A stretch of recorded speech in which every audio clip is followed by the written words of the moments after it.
నమస్తే. నవంబర్లో greater Hyderabad, Malkajgiri, Cyberabad municipal కార్పొరేషన్ల ఎన్నికలు నిర్వహించేందుకు ప్రభుత్వం ప్లాన్ చేస్తున్నట్టు తెలుస్తుంది.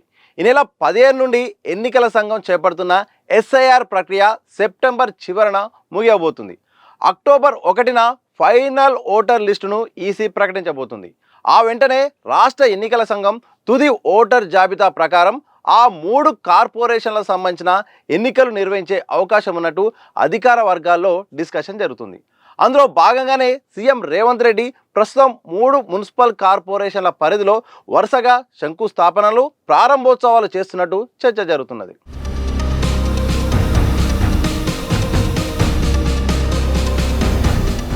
ఇక ఓటర్ల జాబితా అందిన తర్వాత కార్పొరేటర్లు, మేయర్ల రిజర్వేషన్లను మున్సిపల్ శాఖ ఫైనల్ చేయబోతుంది. ఈ ప్రక్రియ అంతా ముగిసేందుకు కనీసం 3 వారాల సమయం పడుతుంది.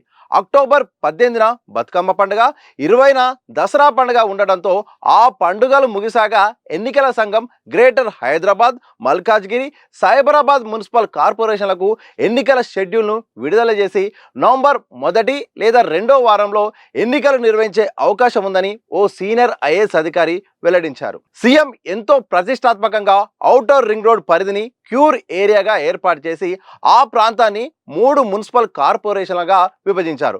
అక్కడ రాజకీయంగా పట్టు సాధించేందుకు ఇప్పటి నుండే ఆయన వ్యూహాలు రచిస్తున్నట్టు టాక్ వినిపిస్తుంది. ఈ 3 కార్పొరేషన్లలో కాంగ్రెస్ చాలా వీక్గా ఉంది.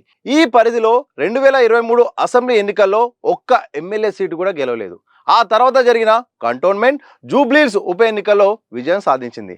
అయినా ఆశించిన స్థాయిలో పార్టీ బలోపేతం కాలేదని టాక్. ఈ విషయాలను దృష్టిలో పెట్టుకున్న సీఎం రేవంత్ అభివృద్ధి కార్యక్రమాల ద్వారా ప్రజలకు దగ్గరయ్యేందుకు ప్లాన్ చేస్తున్నట్టు తెలుస్తుంది.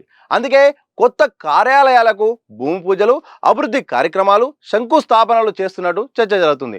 అందులో భాగంగానే ఈ 3 మున్సిపల్ కార్పొరేషన్ల పరిధిలో బలంగా ఉన్న బీజేపీ, బీఆర్ఎస్ పై సీఎం అటాక్ చేస్తున్నారు.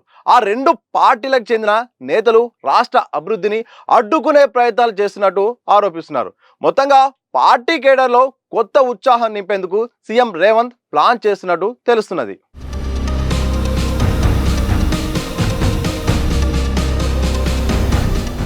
ఇక క్యూర్ ఏరియాలో పార్టీని బలోపేతం చేసేందుకు CM Revanth Reddy special focus పెట్టేందుకు షెడ్యూల్ రెడీ చేసుకున్నట్టు తెలిసింది. జూలై నుండి ఆ 3 మున్సిపల్ కార్పొరేషన్ల పరిధిలోని స్థానిక లీడర్లతో ప్రత్యేకంగా సమావేశాలు నిర్వహించి కేడర్ను యాక్టివ్ చేసేందుకు తీసుకోవాల్సిన చర్యలను వివరించే అవకాశం ఉన్నట్టు సమాచారం. ఒక్కో పోలింగ్ బూత్కు కనిష్టంగా 10 మంది యాక్టివ్ కార్యకర్తలను ఎంపిక చేసి ఆ బూత్ పరిధిలోని ప్రతి ఇంటికి వెళ్ళి వారి సమస్యల పరిష్కార బాధ్యతలను అప్పగించాలని భావిస్తున్నట్టు తెలిసింది. అలాగే యాక్టివ్ కార్యకర్తలను గుర్తించి వారికి ఎన్నికల్లో పోటీ చేసే అవకాశం ఇవ్వాలని సీఎం యోచిస్తున్నట్టు సమాచారం. గ్రేటర్ ఎన్నికలపై అన్ని పార్టీలు కూడా సిద్ధంగా ఉన్నాయి. ప్రధానంగా ఇటు బీఆర్ఎస్, ఇటు బీజేపీ, ఇక అధికార పార్టీ ఎప్పుడు ఎన్నికలు ఉంటాయని కూడా రకరకాల చర్చలు జరుగుతున్నాయి. ఇప్పటికే ఎన్నికల షెడ్యూల్ ఎప్పుడు వస్తుంది, రిజర్వేషన్ల ప్రక్రియ ఎలా ఉంటుందని కూడా ఆశావాళ్ళు ఎదురు చూస్తున్నారు. ఇలాంటి సందర్భంలో ఒకవైపు తెలంగాణ రాష్ట్రంలో ఎస్ఐఆర్ ప్రక్రియ నడుస్తుంది. ఈ ఎస్ఐఆర్ ప్రక్రియ ముగిసిన తర్వాత ఎన్నికల సంఘం అయితే మాత్రం ఈ ఎన్నికల సంబంధించిన ఏదైతే ఓటర్ల జాబితాను కూడా ఫైనల్ లిస్ట్ ఇచ్చే అవకాశం ఉంది. ఇదంతా వచ్చే వరకు ఇక సెప్టెంబర్ అయ్యే అవకాశం ఉన్నట్టయితే మాత్రం ఒక అంచనా వేస్తున్నారు అధికార వర్గాలు. ఆ తర్వాత ఇక అక్టోబర్లో అయితే మాత్రం ఇక ఎన్నికలకు సంబంధించిన షెడ్యూల్ వేసి నవంబర్లో ఎన్నికలకు వెళ్ళబోతున్నట్టయితే మాత్రం ఇక తెలుస్తోంది. ఎందుకంటే ఇటు ఆ ఆశావాళ్ళు ఎదురు చూస్తున్నారు. అలాగే అత్యంత కీలకమైన టాస్క్ 3 పార్టీలకు. ఎందుకంటే గతంలో బీఆర్ఎస్ హయాంలో జిహెచ్ఎంసీ ఎన్నికలు జరిగినప్పుడు అయితే మాత్రం 2 పార్టీల మధ్య టఫ్ ఫైట్ నడిచింది. అధికార బీఆర్ఎస్ మధ్య, బీజేపీ మధ్య చాలా బోటాబోటిగా అప్పుడు ఇక జిహెచ్ఎంసీ పీఠాన్ని అయితే మాత్రం ఇక బీఆర్ఎస్ కైవసం చేసుకున్నప్పుడు కూడా బీజేపీ అప్పుడున్న పరిస్థితుల్లో దాదాపు 50 సీట్ల వరకు 48 సీట్లు అనుకుంటా అప్పుడు సాధించి రికార్డు సృష్టి. కాంగ్రెస్ కేవలం చాలా తక్కువ 1 డిజిట్ మాత్రమే పరిమితమైన సందర్భం అయితే కనిపించింది. కానీ ఇప్పుడు కాంగ్రెస్ రాష్ట్ర వ్యాప్తంగా అధికారంలో ఉంది. కానీ గ్రేటర్ విషయానికి వస్తే మాత్రం రాజకీయంగా అంత పూర్తి స్థాయిలో ఇటు పార్టీ పరంగా పూర్తి స్థాయిలో బలోపేతంగా కాలేదు. ఎందుకంటే ఇక్కడ బలమైన నేతలు కూడా లేకపోవడం కూడా ఒక సమస్యగా మారిపోయింది. ఈ సందర్భంలో అధికారంలో ఉన్న కాంగ్రెస్ ఇక్కడ 3 కార్పొరేషన్లలో గెలవాలంటే చాలా తీవ్రంగా కృషి చేయాల్సిన అవసరం ఉంటుంది. ఎందుకంటే ఇటు బీఆర్ఎస్కు పట్టున్న ప్రాంతము, దాంతోపాటు ఇటు బీజేపీకి మంచి పట్టున్న ప్రాంతం అయిపోయింది. ఇక్కడ గెలవాల్సిందల్లా అధికార పార్టీ గెలవాలంటే ఇటు సంక్షేమాన్ని తీసుకెళ్ళాలి, అభివృద్ధిని తీసుకెళ్ళాలి. ఇదే సందర్భంలో పార్టీ క్యాడర్ కూడా పూర్తి స్థాయిలో అక్కడ ఉండాలి. దాంతోపాటు నడిపించే లీడర్ కూడా ప్రజల్లో ఉండాల్సిన అవసరం ఉంది.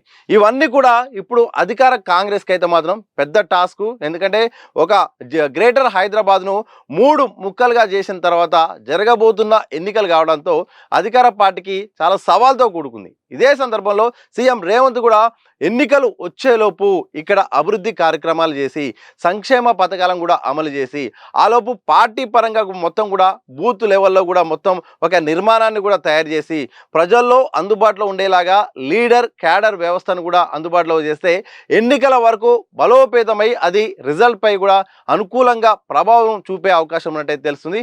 ఈ మధ్యకాలంలో మనం గమనిస్తే మాత్రం హైదరాబాద్ బేస్డ్గా సీఎం రేవంత్ రెడ్డి పలు కార్యక్రమాలు కూడా చేస్తున్నారు. రీసెంట్గా ఎన్టీఆర్ విగ్రహం ఏర్పాటైతుంది. దాంతోపాటు ఇక్కడ బగాయత్లో కూడా మున్సిపల్ సంబంధించిన కార్పొరేషన్ సంబంధించిన ఏర్పాటైతుంది. కుల సంఘాల భవనాల ఏర్పాటైతుంది. ఇటు మహిళా సంఘాల సంబంధించిన ఇవన్నీ కూడా వరుసగా 3 ప్రాంతాల్లో ఈ 3 కార్పొరేషన్ల పరిధిలో ఏదో అభివృద్ధి కార్యక్రమంలో పాల్గొని అక్కడ నుండి ఒక మెసేజ్ ఇవ్వడం, స్థానికంగా కూడా మొత్తం ప్రజలను కూడా ప్రభావితం చేసేలాగా మాత్రం ఆయన ప్రసంగాలు కూడా ఉంటున్నాయి. ఇదంతా కూడా జిహెచ్ఎంసీ ఎన్నికల ముందు ఇవన్నీ ప్రక్రియ పూర్తయితే అది అనుకూలంగా మారి ఓటు బ్యాంక్ అనేది కూడా అధికార పార్టీకి కాంగ్రెస్ పార్టీకి కలిసి వచ్చే అవకాశం ఉన్నట్టయితే మాత్రం వ్యూహం రచిస్తున్నారు. అందులో భాగంగా అయితే మాత్రం ఇక సిద్ధమవుతున్నట్టు తెలుస్తుంది. సో ఏదేమైనప్పటికీ గ్రేటర్ హైదరాబాద్ ఎన్నికల కోసం అందరూ చూస్తున్నారు. ఈసారి 3 పార్ట్స్ కావడంతో గ్రేటర్ హైదరాబాద్, సైబరాబాద్, మల్కాజ్గిరి కార్పొరేషన్ల పరిధిలో ఈసారిగా మొదటిసారి ఎన్నికలు జరగబోతున్నాయి. 3 ప్రాంతాలుగా విభజించిన తర్వాత మరి ఫలితాలు ఎలా ఉంటాయో, మరి 3 పార్టీల మధ్య ప్రధానంగా 3 ప్లేస్లో జరుగుతున్న ఈ ఎన్నికల నేపథ్యంలో ఓటర్లు ఎవరికి మొగ్గు చూపుతారు, పూర్తి స్థాయిలో బలమిస్తారా లేకపోతే హంగు వచ్చే అవకాశం ఉందా లేదనేది మాత్రం భవిష్యత్తులో తెలిసే అవకాశం ఉంది. చూడాలి. మరి ప్రస్తుతం అందుతున్న సమాచారం ప్రకారం, అధికార వర్గాల సమాచారం ప్రకారం అయితే మాత్రం నవంబర్లో, అక్టోబర్ దసరా పండుగ తర్వాత నవంబర్ 1 లేదా 2వ వారంలో అయితే మాత్రం ఎన్నికలు నిర్వహించడానికి రాష్ట్ర ప్రభుత్వం సిద్ధంగా ఉంది. చూడాలి మరి భవిష్యత్తులో ఓటర్ల తీరు ఎట్లా ఉంటుంది, ఎన్నికల్లో ఎలాంటి అంశాలు ప్రభావితం చూపుతాయి, ప్రతిపక్షాలు ఎలాంటి స్లోగన్ ఇస్తాయి, అధికార పార్టీ ఓటర్లకు ఎలాంటి ప్రసంగాల ద్వారా ఎలాంటి హామీలు కూడా ఇస్తుందనేది మాత్రం భవిష్యత్తులో తెలిసే అవకాశం ఉంది.